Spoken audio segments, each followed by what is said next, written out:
السلام الله عليكم ورحمة الله تعالى وبركاته من waxaa inaan ka hadlo Facebook muhiimada uu leeyahay iyo qaabka lacagaha loogu samey karo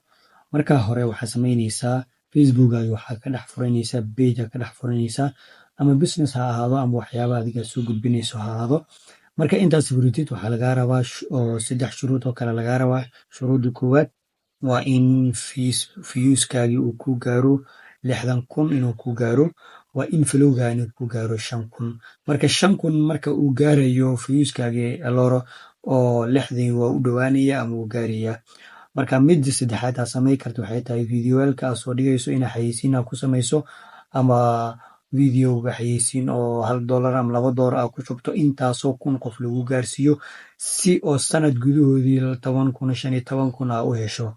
marka intaasi muhiim bay ku tahay intaas haddaad 6 bil ama 3 bil ama 4 bil oo lacag fiican aad ku shubto oo xayeysiin fiican aad ku sameyso videoyaasha aad soo dhigaysona magacaaga iyo waxaagina kor u kacaya hal sano gudahoodina waxay ku bilaabanaysaa inaad lacag ku sameyso marka caqligaaga ha shaqeeyo entertainmentigani halkan aad u jeedo